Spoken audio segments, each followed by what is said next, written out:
So I'm back again to talk about, you know what, American domestic politics. Again, kind of a continuation of what I was talking about, but about how the Democratic Party needs to get its act together, be a true viable party for working class people, be a party that wants to be a beacon of hope and actually want to strengthen our democracy, push for new ideas that are actually going to appeal to the masses. And this is the problem with the current state of the Democratic Party. And you know, I'm sure a lot of people have brought this up on many occasions. I'm only going to add to it. But the issue is, yeah, they do got the high propensity voters, which is great. You need those voters. You know they're going to show up every election.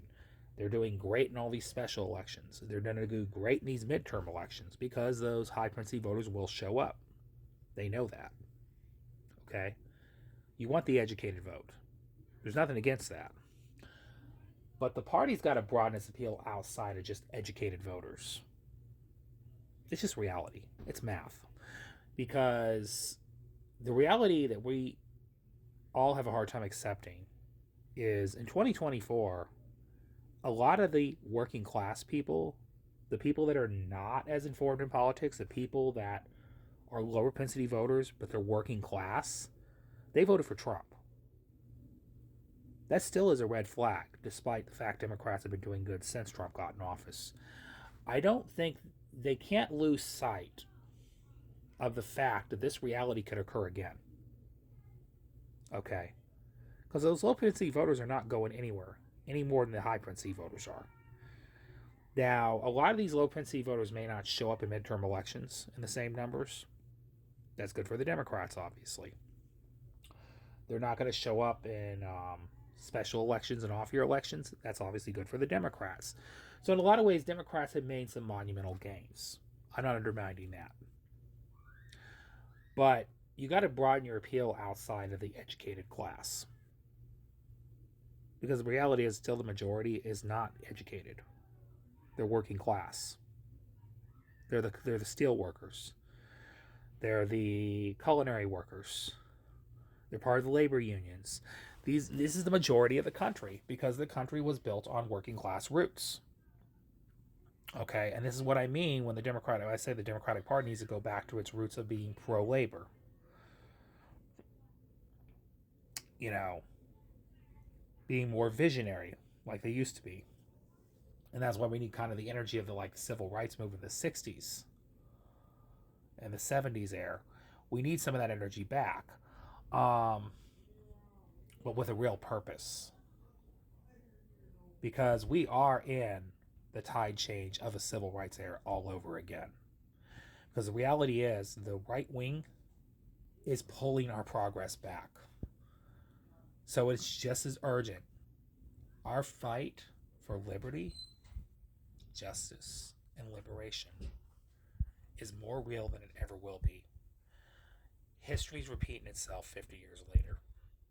Okay? Because I want people to understand the rights that were earned are not protected. All right? They're not guaranteed tomorrow. It does the heart and soul of our nation, the health and vibrancy of our democracy and our constitutional republic is based on the characters of the people we elect. That's just the truth. We as a country have taken our rights for granted for so long. All right. Rights were not just given to people. People have to realize that and understand that. People have died for the right to vote. Okay? That's just the truth. You know, we had, you know, slavery in our past. We have abused and enslaved black people. That's just what America has done. They've genocided the Native Americans. That's just the reality of our history. Okay. There was the women's suffrage movement. Again, nobody was guaranteed rights. We just took for granted the rights that that were granted to everybody. But those rights could be taken away. So, when I say this time is more serious than ever, I mean it's more serious than ever. Because the people in power right now are taking away all that progress that was made the last 50 years overnight. Overnight through Project 2025. They've already done 60% of what they wanted. And that was even without congressional approval. Okay. The good news is it's mostly executive orders, so it can obviously be reinstated without Congress. That's the one good thing. But I want to remind you, at least 20% was passed through Congress. So there were bills passed through Congress. And yes, unfortunately, there were some Democrats that voted along with Republicans to pass these bills. That's why I'm saying who we elect matters, and that's why I said we got to clean up our own house on the Democratic side. I was highlighting this reality to people because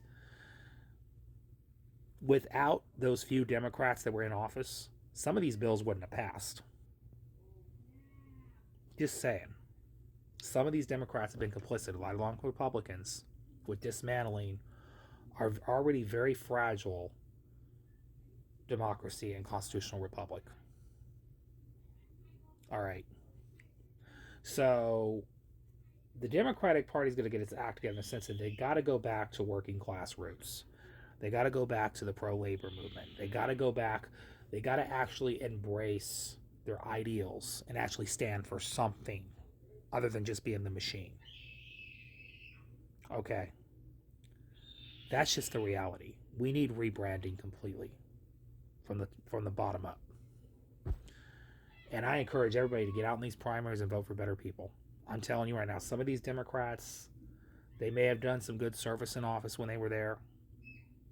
But you know what? Some of them need to retire. You need to vote for new leadership. You need to vote for people that actually want to make this country better.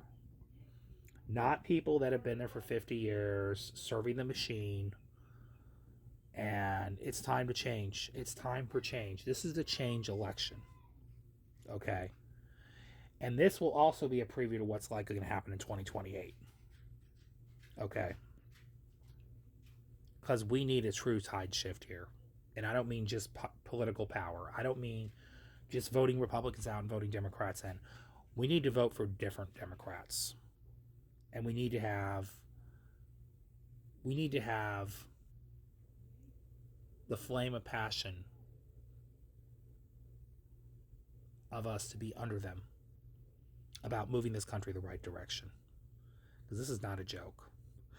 Our country may never recover from this. If we don't get it right and vote for better people, we may never recover from this.